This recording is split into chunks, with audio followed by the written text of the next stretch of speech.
Hello po mga kababayan, kamusta po kayong lahat? And once again, welcome back to another episode of Simply Talkies Vlog. Ang pag-uusapan natin mga kababayan ay tungkol po sa mga are-aresto. Tungkol sa mga taong may kaso, yung mga may wanted, yung mga on the run from the law. Tama po ba yung sinabi ko? No? Pero bago po tayo magpatuloy, tayo po ay magbibigay pugay sa ating mga channel members. Madami na rin naman po sila at patuloy pong hindi bumibitaw sa ating channel, no? Palagi po silang nagre-renew ng kanilang membership. So, actually 99 cents nga lang po 'yan, wala nang ibang selection, no? Ganun din po sa mga nagpa-follow at nagsusubscribe, no? Meron po tayong FB page, nandiyan po yung description kung gusto nyong i-follow doon kasi marami pong nagsi-share ng ating video, the likes of Ate Mighty Baisa, nagsishare po siya ng ating mga video, si Elora, ganun din po, at yung iba pa, no? Sa YouTube, no? I-share nyo rin po, ihikayat nyo, no? Itong pong Simply Talkies Vlog ay pro-admin, pero hindi naman po sinabing pro-admin kung may pagkakamali po, no? May nagawang mali ang anumang ahensya ng ating gobyerno, sinusuplak po natin, no? Nakakatikim po sa atin ng mga harsh, maaanghang na salita, no? At ganun din po sa mga nagla-like and share at nagsi-share ng kanilang blessings through super chat, super stickers kung meron man tayong video premieres, at ganun din po sa mga nagsu-super thanks sa mga nagre-reply ng ating video. May God bless you all, no? At eto po tayo, ang tinutukoy po nating mga may kaso o mga tumatakbo sa kamay ng batas ay ito pong si Quiboloy, si Arnie Tevez kasi may bago pong report sa kanya, at yung nandyan sa Los Angeles. Yung mga taong may kaso na hindi kayang humarap sa hukuman, no? Unahin po natin yung sinasabi niyang siya daw po ay appointed son of God. The appointed son of God. Feeling ito si Quiboloy, para na siyang si Jesus Christ kasi he is being persecuted. O remember si Jesus Christ, di ba? Nung nasa harapan na siya ni Pontius Pilate, pinagaganon. Ang feeling niya ito. Ano bang kaso ni Quiboloy dito? Di ba? Wanted yan sa FBI. Nakita nyo na yung mga posters dyan, di ba? Wanted siya for so many allegedly crime na dawit siya. Pero nangyari, hanggang ngayon, hindi siya naman masilo-silo, no? Kasi nandun siya sa Pilipinas. Unless mag-request ng anong tawag doon? Extra, ano ba yung tawag doon? Yung nakalimutan ko na naman yung word, mga kababayan. Basta ganon, yung magre-request ang Amerika na dalhin dito si Quiboloy. Ano bang word yun? Nakalimutan ko. Mayroong mga kababayan na mental block ako, na brain fart tayo, na brain fart. Basta ganon. Hindi siya, wala pa yatang request. Saka, alam nyo ba, nabasa ko, ito hindi marites to, nabasa ko sa news nung last month, na extended po yung trial dito. Yung kanyang mga lawyers dito, nag-request ng extension. Dapat itong June na June 2024 na siya itatrial, together with yung mga kasama niyang dependents. Pero, yung abogado niya, nag-request, no, sa judge na kung pwedeng i-extend hanggang November of 2024. Pinakita nila yung mga evidence para daw po makakalap pa ng mga evidence pang depensa kay Quiboloy at dun sa mga fellow dependents niya. Pumayag naman po ang korte. So, yun yung latest dapat. Pero, may wanted posters pa rin siya ng FBI. Nag-aantay lang ang FBI dyan, no? Kung sakasakali sa November, ma-found guilty siya, warrant of arrest, ayun, baka pwede na siyang i-request, no? Magre-request ng FBI sa ating bansa, no? Probably sa DFA, then DFA will hand it to the corresponding agency para hulihin si Quiboloy. Di ba? Kasi may warrant na Pero ito po, yung another latest news, nung natapos yung hearing sana sa Suarezag franchise, no, yung yung talagang parent company ng SMNI, no? Kasi ano sila, Senate hearing. Hindi yung sa kung ano sa House of Representative nila Representative Tambunting, dapat magbibigay na yata ng decision kung i-invalidate, no? I-invalidate o babawiin yung franchise ng Suarasag na 25 years. Kaso mukhang may nag-motion pa. Hindi ko naman pinanood, mga kababayan, naaasar kasi ako eh. No? Ngayon, meron pala doon, may pinag-utos ang panel na yon, no? Ang sabi diyan po sa Inquirer, House panel to Quiboloy. Show up or face arrest. Ayun! Talagang sinabihan na. Kasi mukhang hindi siya nag-aano sa mga hearing, kaya yan, nagalit na yung komite. Ito sabi, the House Committee on Legislative Franchises issued on Wednesday a subpoena, subpoena na, for tele-evangelist Apollo Quiboloy to compel him to appear in the inquiry into the franchise of Sunshine Media Network, which is purportedly owned by the Kingdom of Jesus Christ founder.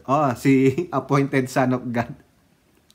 Alam nyo, sa totoo lang, kung yung panahon nila Moses, nila Abraham, na direktang nakikipag-usap ang Diyos sa kanila, siguro to si Quiboloy, pinalo to ng Diyos. O di kaya pinaluhod sa munggo. Naranasan nyo ba yun, mga kababayan? Yung mapaluhod kayo sa munggo.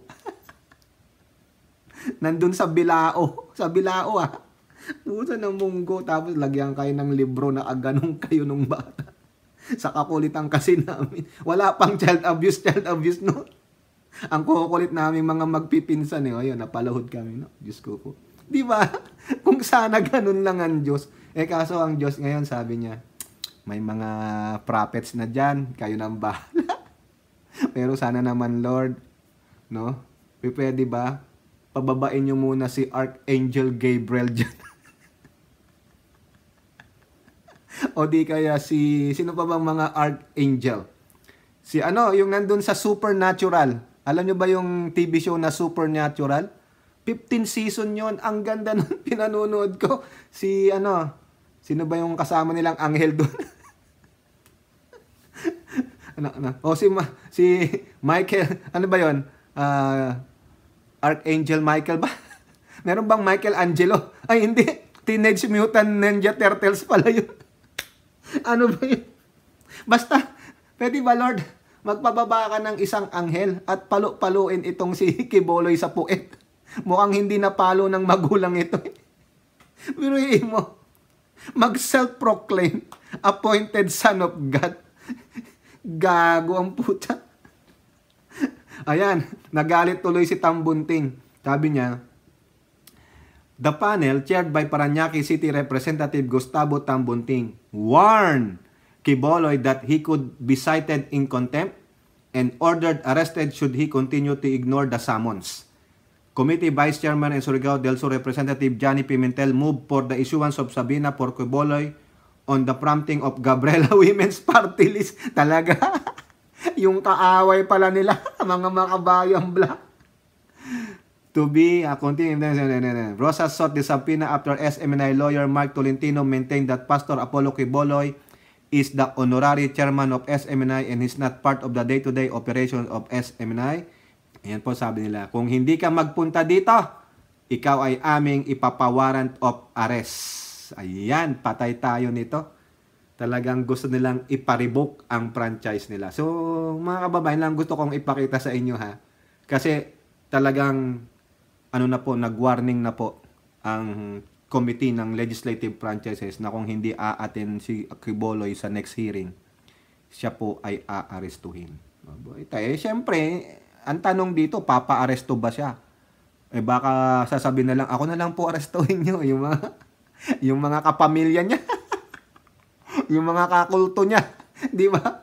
Nako, niwala naman kayo dyan, di pupunta yan, arestuhin nyo na lang yan, dahil marami pong kapit yan, si Quiboloy. Naniwala ka dyan, sasabihin niya, stop! Ano ba yung sabi niya dati? Pag inaresto daw siya, anong gagawin? Baka daw maglaho kayo dyan. Anong gagawin mo, Anong gagawin mo? Bakit maglalaho ang Kongreso? Ganun po ba, mga kababayan? Hindi niya mapa-stop! Isa lang ibig sabihin yan. Hindi totoong appointed son of God siya. Ala siyang power eh. Ano ang power niya? Di yung utot niya. O yung power ng baho ng hininga niya.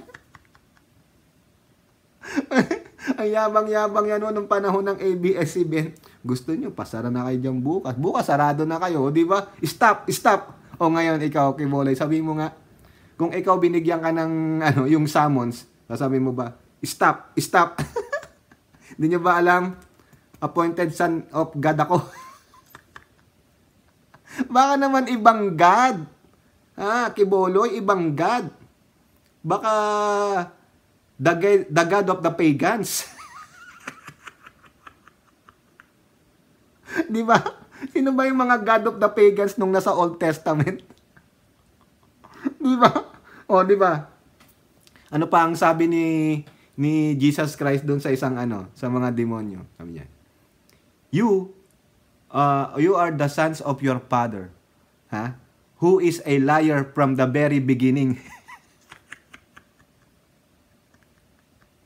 Di ba? Kabilang ka ba doon, Kiboloy? Doon sa mga anak ng mga ang tatay ay sinungaling from the very beginning. Nakita, di ba sinabi ni Christ yan? Ano ba yung from the very beginning? John 1:1, in the beginning, God created the heavens and the earth. Ay, mali.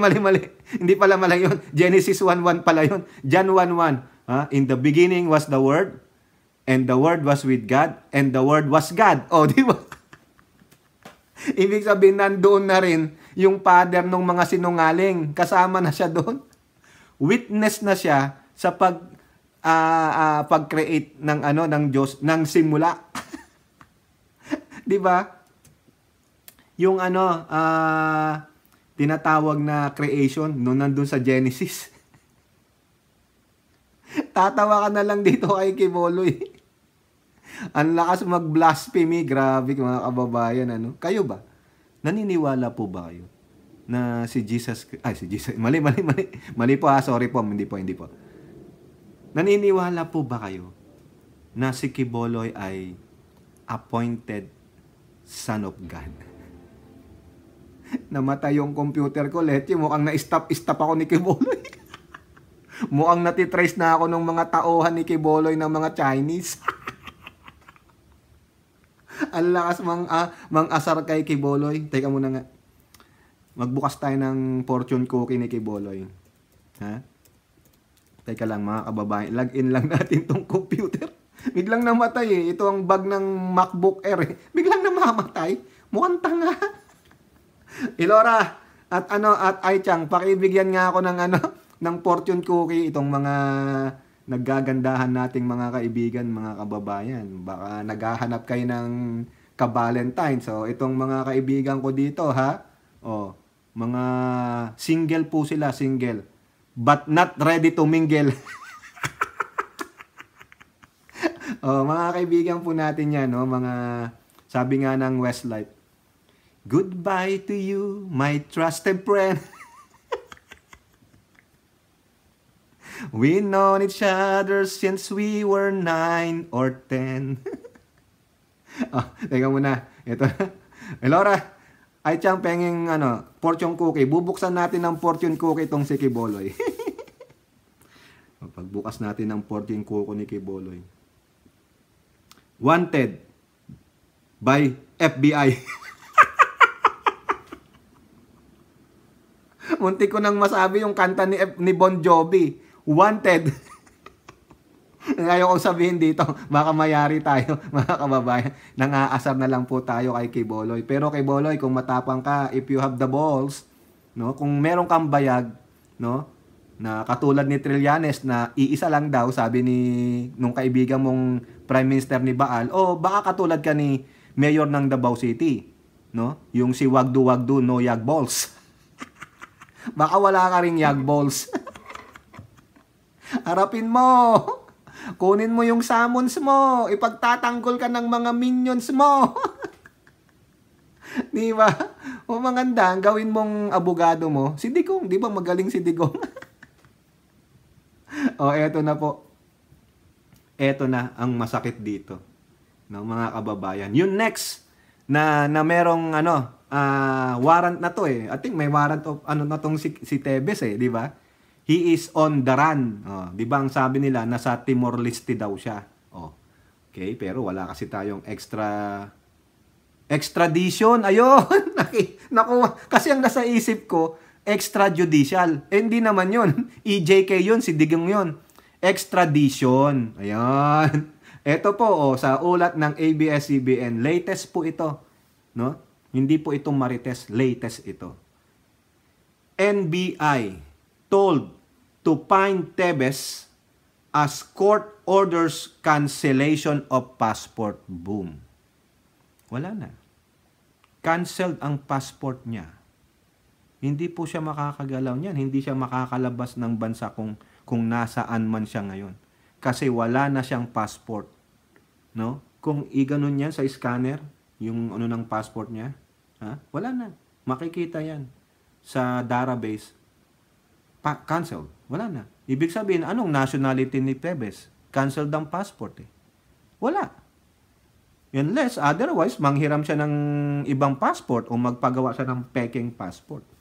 Di po ba? Pero alam ko, nasaan na yan eh. Nasa yung Interpol, yung blue list yata ng Interpol. Nabasa ko yan eh, nung last year eh. Ito na po pinag-utos oh. The DOJ said it has received an order from Manila Regional Trial Court, Branch 51, for the immediate, mabilisan, kaagad-agad, cancellation of the passport of expelled Congressman Arnulfo Tebes Jr., who is facing murder charges for the killing of Negros Oriental Governor Roel Digamo and others. Sumalangit nawa po ang kaluluwa ni Governor. The court's decision comes as part of the ongoing legal proceedings against Mr. Tebes, who is facing multiple murder charges and has been declared a fugitive from justice. Sabi po ng DOJ. Apart from the cancellation of Tebes' passport, the court also ordered the National Bureau of Investigation teka lang, ano nangyari? To facilitate Tebes' return to the Philippines so that he can be dealt in accordance with law. Ayan, pinag-utos na po sa NBI. O, galaw-galaw na NBI. Paggalawin nyo na yung inyong mga intelligence, di ba? The fugitive former congressman who has denied the allegation against him was seen in Timor-Leste. The pursuit of justice remains steadfast and unyielding. We will not allow individuals charged with heinous crimes to evade the legal process. Sabi po ni DOJ Secretary Rimulya. Okay. Ito po, sabi pa dito, right to travel can be restricted. According to a copy of the order, the court found that Tebes is indeed a fugitive from justice whose right to travel can be restricted in the interest of public safety. It is also noted the resolution of the Anti-Terror Council designating, kasi na-designate siya as terrorist individuals. Petition filed at the Supreme Court against the Anti-Terrorism Act have raised concerns on the constitutionality of terrorist designation by a council composed of agencies in the executive branch. Ayan. Okay. Eto pa. Plight prostrates course of justice. The court said that in the normal course of events, an accused is either arrested or surrenders when warrant is issued for the arrest. Not in this case. Accused Tebes Jr. in utter disregard of the court and willful disregard of the law refuses to yield. It is also said, adding the refusal to face the cases continues to prostrate the ends of justice. Siyempre, kasi sabi ni Tebes, nanganganib daw po ang buhay niya diyan. Sinabi na nga po ng Pangulo dati, uwi ka na. Gusto mo padalang ka pa ng helicopter diyan tapos papalibutan ka diyan ng security. 1 kilometer away sila. Yung kinakatakot niya, baka nga naman daw po may tumegi sa kanya. Kasi meron daw 2 mambabatas. Yun ang sinasabi niya dati na talaga daw gusto siyang tirahin. Natin alam kung guni-guni niya lang yun Bakit hindi ka kasi umuwi? Ngayon, canceled ang passport mo. Ano po ang magiging epekto niyan pag canceled ang passport mo?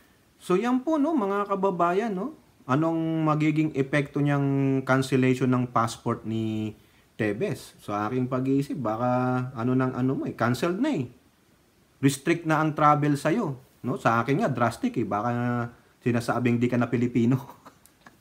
Na-denounce ka, no, mga kababayan. Ang sakit niyan. Ngayon po, mga kababayan, meron pong ginagawa dyan ang kampo ni Tebes. So yan po sa politiko. Tebes camp to exhaust legal remedies to reverse passport cancellation. O, yan po. So alam nyo kung sino ang lawyer nito. Siyempre si Yes Yo, Attorney Topacio. The Manila court's order to cancel the passport of former Negros Oriental 3rd District Representative Arnulfo Tebes Jr. can still be appealed. Yan po yung sabi niyang kanyang lawyer na si Topacio. The legal counsel of Tebes stressed that the order of the court is in no way final and executory. There is still an entire slew of legal remedies available to us in order to reverse the same, and we fully intend to resort to all of them. The lawyer said there was no need for Justice Secretary Jesus Rimulya to announce that the court issued the order as if Representative Tebes has already been convicted. Talaga, no? Siyempre, abogado siya. He needs to defend his client. Mr. Rimulya must be reminded that there is no rational correction between the cancellation of the passport and Representative Tebes' guilt as either an alleged terrorist or an accused in a criminal case. As always, the presumption of innocent remains. So, ang maganda na lang dito, bakit kasi hindi nyo na lang pauwiin si Tebes? Harapin niya yung kaso niya. O sinasabi pa dito ng lawyer na weak daw po yung case against Tebes. Gano'n naman pala. Mahina yung kaso against kay Tebes. Bakit on the run? Bakit hindi makauwi? Hindi harapin yung kaso? Di po ba? Yung sinasabi nyong nanganganib ang buhay niya, sinabi na nga ng Pangulo, we will give him yung safety niya. Bibigyan siya ng mga escort. Hindi. Tapos sasabihin nyo dito na weak. Weak ang kaso. Kaya ina-announce lang na cancel yung passport ni Tebes kasi weak, mahina ang kaso laban sa kanya. Bakit hindi nyo pauwiin at harapin yung kaso? Diba? Bakit kayo tumatakbo sa kamay ng batas? Yun lang yung aking opinion. Yun ang sinasabi ni Atty. Topacio. Weak ang kaso ng gobyerno. Ganun naman pala. Why don't you advise your client to face yung mga kaso niya? Diba? Weak pala Kayo ang malakas na may ebidensya na not guilty. Mananalo sa kaso. Bakit hindi nyo mapauwi? Bakit kailangan pang gumawa ng action ng Manila Regional Trial Court Branch 51 na i-cancel yung kanyang passport? Diba? Kung talagang mahina ang kaso laban sa kanya ng gobyerno, why not advise your client? Go home. Matibay ang ebidensya natin. Mapapound not guilty ka. Ganun po yun. Hindi. Mukhang rin kayo paggamit din sa media, no? Para siyempre, sinabi nila na ng gobyerno, cancel ng passport. Siguro, alam nyo na, nasasaktan yung kabilang kailangan pang i-announce. Kailangan i-announce. Diba? Kailangan malaman ng taong bayan. Diba? So, ang gawin nyo na lang, kontrahin nyo na lang. At sinabi nyo pangontra nyo, mahina yung kaso labang kay Tebes, why not? Harapin niya. Mahina naman pala. Confident kayong mananalo sa case, so be it. Diba? Kung may balls si Tebes. Ngayon, nasaan na siya? Okay? Ngayon, punta naman tayo dito sa isa pang, kumbaga, woman on the run. Diba may awit na, man on the run? Baka naman itong itong kasunod, itong si Buwakang Inang Boljak TV o yung Maharlika, si Hitad. May kanta dyan. Yung 500 miles, 500 miles, 500 miles away from home. You can hear the whistle blow. 500 miles. Diba? Sabi niya sa huling vlog niya, napanood ko, no? Kasi yung parang niriribat niya yata si Abel, yung siya daw ay magka-counter sue ng $1 billion. Paano ka magka-counter sue? Kung hindi mo matanggap yung summons. Kasi yung mga, unahin mo na yun sa kanya, sabi niya, wala daw siya sa California. Pagbalik niya daw ng California. So, where is she? O baka ploy niya lang yan, baka arte niya lang na wala siya sa California. Pero actually, nasa state of California siya. Remember, malaki ang California, mga kababayan. Malaki pa yata sa Pilipinas ang California. From north to south po yan. Malay nyo, nandyan siya sa Tijuana. O diba? Yung Tijuana po, cross the border ka lang yan. Nandyan po yan sa San Isidro, San Diego. Ang laki ng ano dyan, ang laki ng border check dyan. O kaya dito sa lugar namin, dito sa Algodones, no? Marami pong entry dito sa amin, yung border check. Ang dami nito.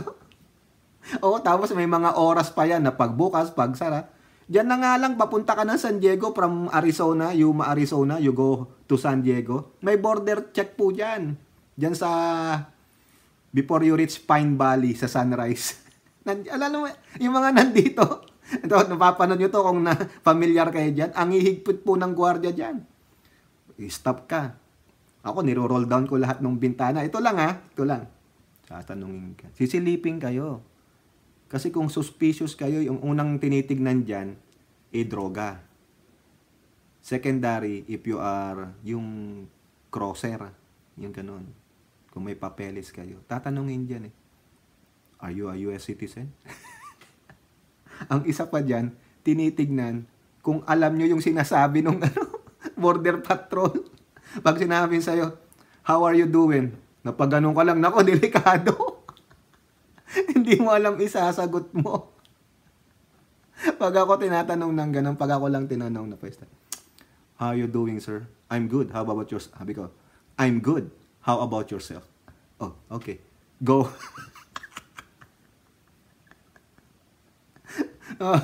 Minsan may nakita kami na i-stop eh. Chine-check yung sasakyan. Nag-check about drugs. Kasi minsan yung, may dog pa yan, may dog, sniffing dog. Minsan, naaamoy ng aso sa sasakyan mo, ay, delikado. Para ka, doon ka. Ngayon, pag walang nakita yan, ibig sabihin, tatanungin ka, did you smoke in here? Ibig sabihin, amoy marijuana. Amoy MJ. Ibig sabihin, amoy MJ yung sasakyan mo na amoy ng aso, may remnants. Wala nga nakita, pero amoy naman, patay. Marami po nahuhuli yan. Panoorin nyo yung, yung To Catch a Smuggler. Ang dami po. Dami. Talaga. Kaya, eto si Maharlikang Hitad, Boljak TV. Di na alam kung nasaan daw. Kasi yung pinanonood kong isang sinusundan nating vlogger, ayon daw sa kanyang, Marites. Meron daw po nagpunta dyan sa address na nakalagay doon sa pleadings. Pleadings pa lang kasi binigay sa akin. Ewan ko kung na-file na yan sa korte. May court docket na. No? Pero doon sa pleadings o doon sa kaso, may nakalagay na last known address ni Maharlika o ni Boljak TV. Yung 611 South Virgil Avenue, Los Angeles, California. Kala mo di ko masaulo ha? Hitad ha? May pumunta daw doon kumatok sa Unit 402. O 402 Port Florian. O di ba? Kala mo, di ko rin alam yan. May kumatok daw, o may lumabas. Dito ba nakatira si ganitong Claire Eden Contreras? Sabi, hindi daw. Really? O tapos nung tinanong yung kapitbahay, nandyan nakatira dyan si Eden. Baka hindi natin alam kung sino yung sumagot na ganun. So, ang tanong, kung yung nagtanong doon ay yung dala-dala niya yung summons, yung tawag po doon sa korte, process server. Ang tawag nila, process server. You got served. Kaya nga sabi, di ba? Yung mga nandito, alam yan. Halimbawa, kayo, nagdi-divorce ng asawa nyo. Yung asawa mo, kung yung babae nag-file ng divorce at ayaw mo, hindi ka makita-kita. Minsan, yung mga process servers na yan, matitinik po yan. Para pong mga private investigator yan. Ang process server ay pwedeng, kaibigan mo. Basta hindi ikaw. Basta hindi ikaw na nagpa-file nung kaso. Basta gagamit ka ng parang third party. Pwede kaibigan, katrabaho mo, kapitbahay mo, kakausapin mo. Pero it will be like, iaano mo sa korte. Legal way. Minsan nga dyan, sinasabi ko kay kaibigan ko nasa bar ka lang Hindi mo alam yung kainuman mo, nagkikwentuhan kayo. Kunwari, umupo, nakipagkwentuhan sa'yo. Nakita ka. Tapos tatanungin ka siya, anong pangalan mo? Oh, ako si Simply Talkies. Bigla sasabihin sa'yo, you got served. Iiwan na lang yan. Iiwan na lang yan sa'yo. Bahala ka na. Kasi, yung mga process servers, they will document that. Kasi tatanungin ng korte yan Halimbawa, hindi ka humaten sa court hearing na specified date. Tatawagin yung process server. O bakit wala ito? Naibigay ba yung dokumento sa kanya? Naiabot ba? Napaalam ba sa kanya? Sasabihin ng process server, yung nagdala ng dokumento, yes, Your Honor, I specifically, personally handed to that guy. This is the evidence. He or she knows about it. He or she knows receive it. Baski na hindi niya yan hawakan, ilapag mo lang, ibato mo sa paa niya o whatever, basta nakita niya, may ebidensya ka, sinabi sa yung you got served, that's it. It's your fault now. You're in default. Pwede po yan. Kasi binabasa ko na, hindi ko na ipapakita sa inyo kasi alam ko, pinaalam na lahat sa inyo yan no? Ni-research ko rin po yan. Nagpunta pa nga ako sa California Court, kung ano-anong korte na po ang napuntahan ko dito, no? Dito sa ano lang dito lang sa mga website nila, no? Tinanong ko na po yan, no? Ayan, no? courts.ca.gov, California Courts, yan. Nandito po sila. Ayan, sabi diyan, no? Who can serve a server or process server? Basta 18 years old, no? Above 18 years old, no? A friend or a relative, co-worker, county sheriff or marshal, professional process server, or anyone over 18 who is not part of the case. O yon. Basta, yung pwede mong magamit, no? Basta papayagan ng korte. Ang maganda pa nga, county sheriff Talagang ano yan. Pero yung county sheriff, minsan naka-civilian yan. Oo, you got served. Pag sinabing you got served, patay ka na. Kaya yung nandun, alam niya ni Marley alam niya proseso niyan. Nakapagtanong-tanong na yan, na-advise na ng lawyer yan, yung mga ganyan. Sabi niya, tatanungin ko ang lawyer ko. O, di ba may lawyer siya? Dahil nga magka-countersuit daw siya ng 1 billion. Pero ang tanong, bakit hindi mo matanggap yung summons? Ito problema niyan. Halimbawa, yung nakatira doon sa last known address niya, sa Virgil Avenue. Kung yon ay anak niya, o kamag-anak niya, no? Kunwari, tinanggap yon at hindi ipinaalam sa kanya, parte na po mai-involve yung tumanggap nung summons. Pwede kang ipatawag sa korte, why you did not give it to her or him? Why did you accepted it? Part ka na nung case. Kaya may obligasyon yung tumanggap ng summons. Minsan, no, sasabi nila ito hindi daw nila alam yung address, baka hindi na yan yung last known address. Marami pong paraan paano mahuli o makuha yung last known address ni Hitad. Kasi mukhang 6111, mukhang matagal na yan No? Hindi niya ina-update. Pero maa-update yan. May paraan dyan. Taxes. Sabi nung kaibigan ko, tama. Kasi dito, sa state of California, you have to pay your taxes. And you have to file your state tax. Kasi may taxes dito Yung California state tax. Dito yan, ang website niyan, franchisetaxboard.ca.gov. Nandiyan po. Mag-e-file ka, pwede dyan. Pwede mong matrace dyan kung may returns ka. Kung kailan darating yung return, yung refund mo. Kung nag-e-file siya, ganun pa rin yan. Nandiyan pa rin sa database ng Franchise Tax Board ang inyong last known address because you have to update that. Kasi bibigyan kayo ng kopya ng inyong tax record. Yan po yan. Meron dyan. Or, sa post office. Kasi bakit?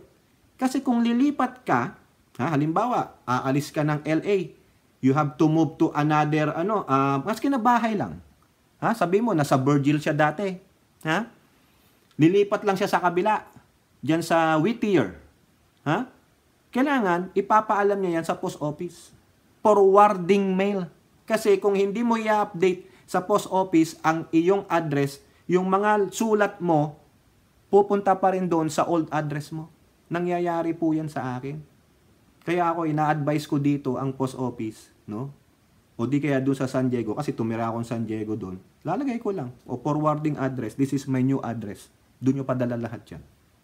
Ganun po. Kaya maraming paraan ang kampo ni Abel para mahanap kung ano yung last address ni Maharlika at maserve ang summons, kung totoo man yun. No? Maraming paraan yan. IRS, yung Internal Revenue Service, that's the federal. Yung ftb.ca.gov, pang state yun ng California. Yung IRS, pang kahalatan yan, federal. Kasi dalawa po ang pinapasa namin. Isang federal tax return at isang state tax ng California. Kung yung state ninyo, nag-aalaw kayo mag-file ng state income tax return, you have to file for that. Now, the question is, kung lumabas na ng ibang bansa si Maharlika, no? Paano na mabibigay yung summon? There are certain ways the process server can still give the summons. They can request na ipa-certify mail yung summons dun sa last known address. Pwede yun, nabasa ko dito sa California. Nabasa ko po. Pwedeng ipa-mail yan. O kaya pwedeng iiwan doon sa pintuan ng last known address. No? O di kaya gumawa ng poster. Marami po Basta iaalaw ng korte. Kaya hindi makakalusot at makakalusot si Maharlika. Or better yet, ipa-bounty hunter nyo si Maharlika. Marami po niyan dito. Or ipa-private investigator nyo si Maharlika. Mahuhuli yan. Matagal nga lang, pero effective. Magastos nga lang, pero yari siya. Pag siya ay na-found guilty, lahat ng gastos ng plaintiff, ibabato sa kanya.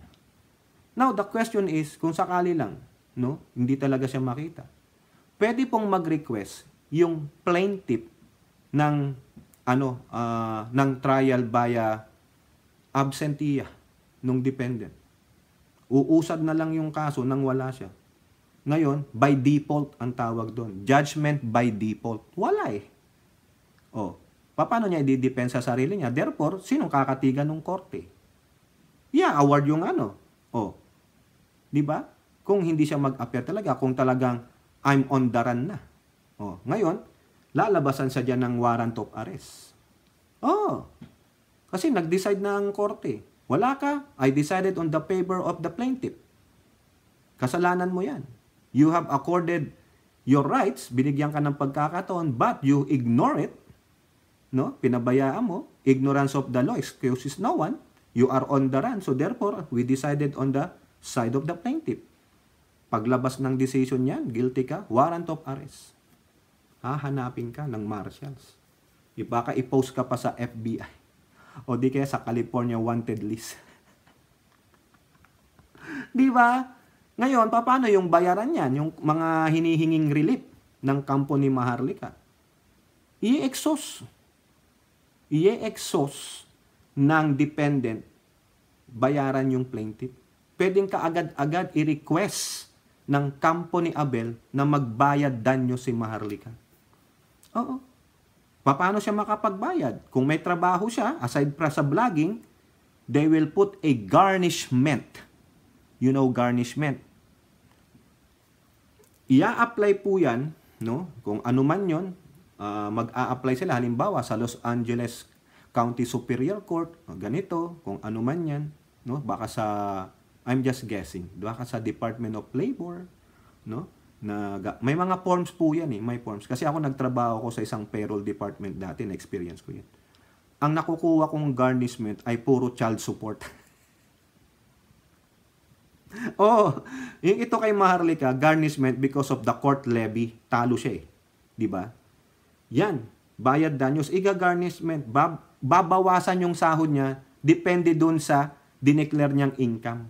Para naman hindi naman lahat kukunin kasi wala na siyang pangkabuhayan, wala na siyang pangkain. Kailangan i-take granted din ng court yung kanyang survival. Hindi pwedeng gipitin ng gipitin. Di po ba? Yung garnishment, certain amount, malaki na ang 25% ng iyong gross income. Malaki na yan. No, may awa pa ang korte. Now, pag di pa rin siya makabayad, kung meron siyang assets, like bahay, mga kotse, lahat, no, lalo na sa bahay, lalagyan na ng lien. Alam niyo yung lien? Hindi mo pwedeng maibenta ang gamit na yan hanggat may lien. No? Ngayon, kung sasabihin mo na lang na, sige, benta ko na lang to, wag yun na akong lagyan ng lien sa property ko para maibenta ko. Okay. No? Ang tanong diyan, pwede pa ako mag-file ng bankruptcy? Pwede, kung iaalaw ka ng korte. Yan, yung tinatawag na Chapter 7, individual. Kasi ang Chapter 11, business eh. Yun yung pagkakaalam ko. Na-experience ko rin yan. Yung isa ko pinagtrabuhan dito, na Chapter 11 eh. Utek ko. Chapter 7, yan. Pang ano yan, yung dideclare ka ng bankruptcy. Pwedeng ma-wipe out ang debt mo, depende sa korte, no? Pero, ang pagkakaalam ko, pag nag-file ka ng bankruptcy, you're not allowed to apply for any credit cards, gagamit ka ng cash. Cash lahat ang gamit mo. Hindi ka makabili ng bahay. Lahat yan kasi on the record mo yan eh. Black yan sa record mo. Kaya itong si Maharlika, she's in deep shit. She's in deep trouble talaga.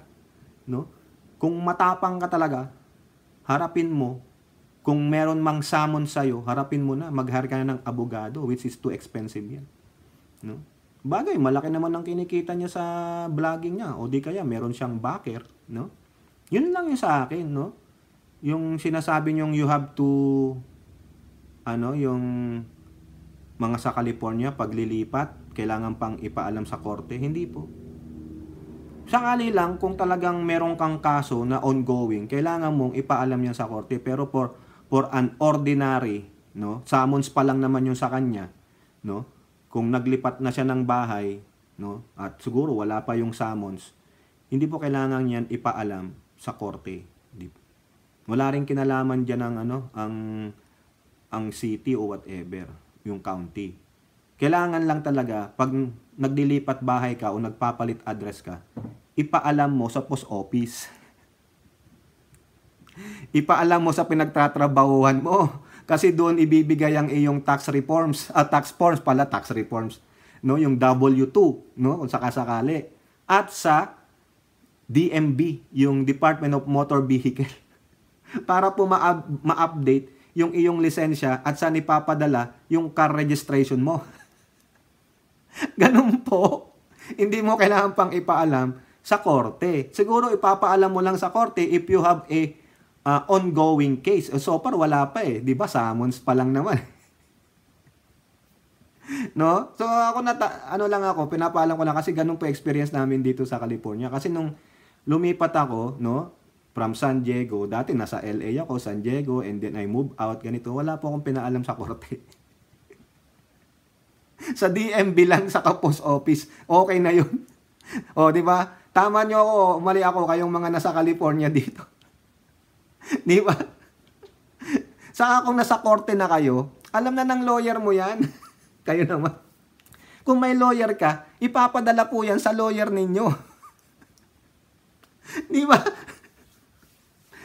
Yung summons, talagang ipapadala doon sa last known address mo. Kung ang na-search nila Abel, ang last known address niya is talagang doon sa South, sa 611, at sinabing wala siya doon, then she is on the run.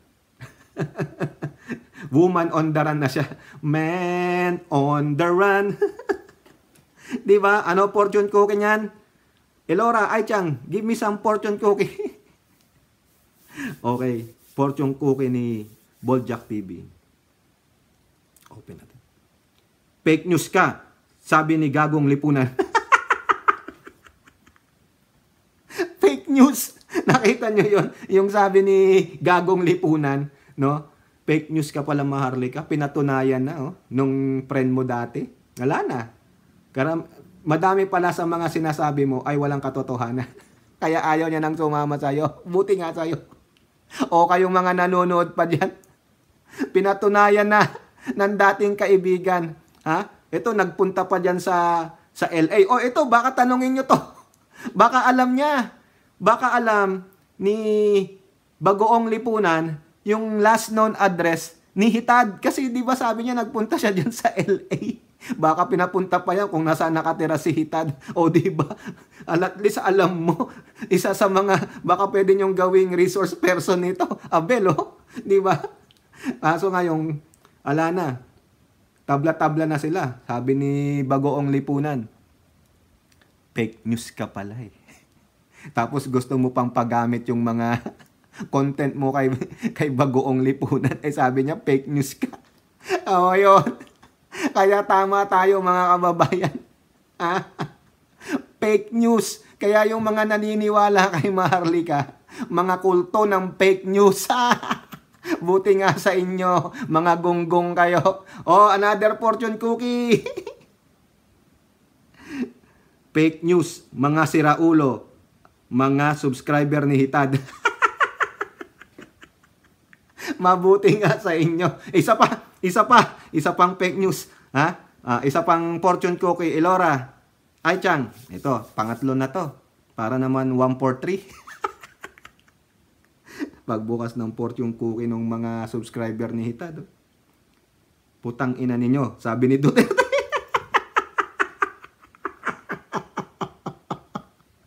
Aray! Aray! Aray! Oh, woman on the run! Huwag ka na kasing tumakbo, nagmamayabang ka pa eh. No? Yan na napapala mo. Sige, fake news pa more! Kayo po, mga kababayan, ano po inyong masasabi? Comment down below. And don't forget to like and share. Hope to see you on the next videos. Bye-bye. God bless.